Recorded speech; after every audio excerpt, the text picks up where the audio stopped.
What's up everyone, this is Phoenix and welcome back to the channel. As a start, I want to apologize for the lack of interactions on my channel in the past month or so. I have been busy with some stuff in real life. Hopefully I can get something done soon so I can get extra time to spend with you guys. I'm also planning to start live streaming in the near future once I get the new internet connection up and running. So anyway, the first thing that you might have noticed already is the improved audio quality. I was finally able to get my hand on some professional audio recording equipment, just another step to ramp up the quality of my content even more. Now, to get into the main topic of this video, I recently discovered a game called Robot Warfare. I was kinda skeptical about giving it a shot at first, since I thought it was just another War Robots ripoff game. So after this game kept appearing in my store feed like daily, I decided to finally give it a try. Now before I get into any extra details, please note that this game is still relatively new. And for a new game like this, I'm kinda surprised with the amount of robots and weapons that it already has.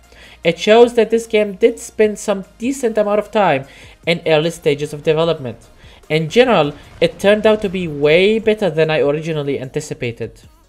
Let's start with the user interface. It's quite clean looking, and it's kinda hard to get lost in your hangar in your first couple of playing sessions. Now perhaps the UI or the amount of content that this game has is not important to you, as you are just waiting me to showcase some gameplay. Well, there you go. What I like about this game the most is that it combines the simplicity of War Robots mechanics and the free aiming system of Battle of Titans. Quite a unique mix that serves to deliver the best of both worlds while keeping the game easy to learn for everyone. Now what I found most amusing about this game is that the developers have gotten some extra features included straight from the get-go. Biggest one being the first person mode. Yes, you can play this game as if you were inside the piloting chamber. It's quite realistic and not distracting at the same time. It's kinda funny that a bigger and older mecha games like War Robots ignores implementing such a nice feature, although this new game has it in its early builds. I mean, that just shows how much the developers want their player base to enjoy their game with the use of extra features that are completely free and not that necessarily important to achieve game advancements. Now, speaking about the whole targeting system in general, I think that the developers has gotten it perfect from the first try. I played over 200 games so far, and I don't remember the targeting system screwing me over not even once. Another nice feature that this game has is a neat landing mechanic, similar to the one we have in Battle of Titans, but I think this one is a bit more realistic. I do believe that it's also one of the main mechanics that makes this game fun and fast-paced. Keep in mind, it's not just some pretty looking landing effect. It gives you the option to control where you want to spawn on the map after your last robot is destroyed. When your robot dies, you get to land in any direction you prefer, effectively making the spawn raiding system useless in this game.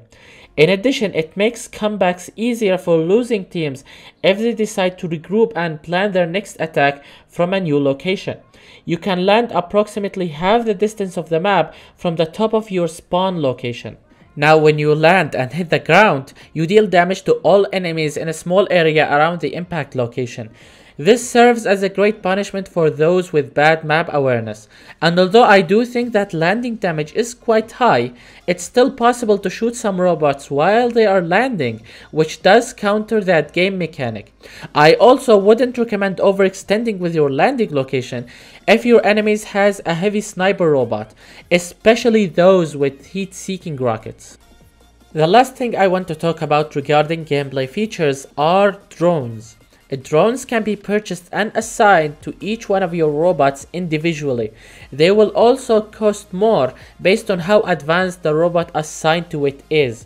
These drones can mount similar weapons to the one mounted on your robots, and they can be also upgraded as well.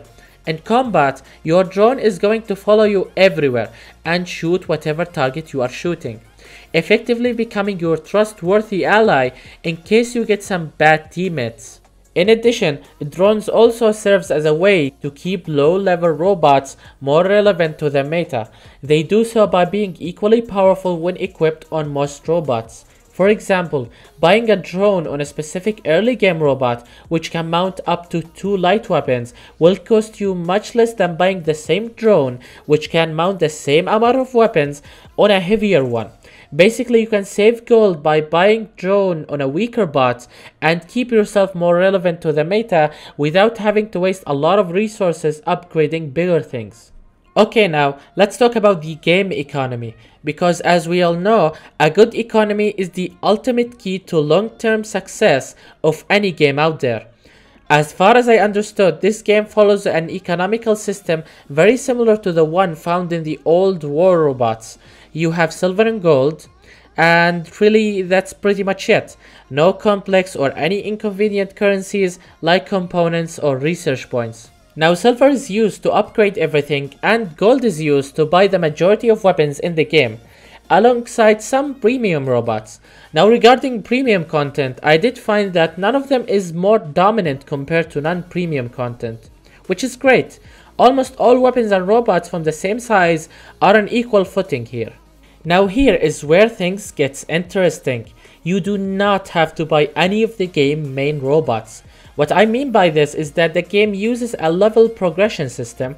As you play more matches and level up, you automatically get rewarded with the next non-premium robot on the list. Once you unlock the next robot, you are free to use it immediately. In addition, the matchmaking difficulty will auto-adjust itself based on the strongest robot you have unlocked so far. I do believe that this is the best player progression system I have seen in my life to date.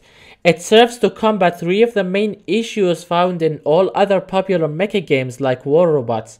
First of all, the player can't abuse the matchmaking by using the best available low-level content against newer players, as your hangar always consists of all robots you have unlocked so far, which means that there is no going backward in matchmaking difficulty.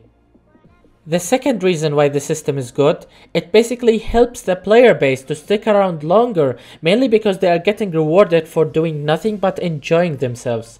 Now if you compare this to war robots, you will notice how that if you want to get something there, you have to focus your attention on collecting its components for over a month.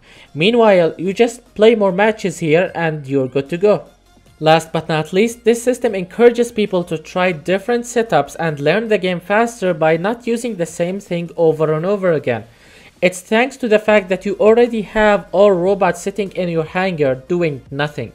And as we humans are curious species, we tend to try new things, especially if we get them without any effort. Now to be clear, it's not like everything is free in this game.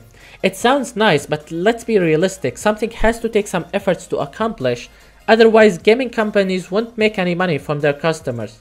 Now, in this game, it takes the form of upgrading your stuff.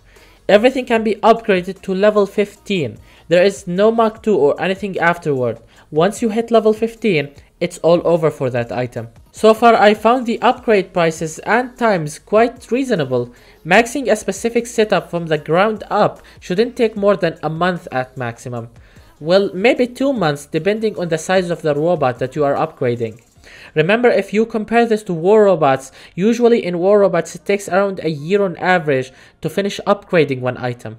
Finally, regarding general game balancing and stats, despite the fact that I didn't get to test every single possible setup and combination in this game yet, I can tell that everything seems balanced so far.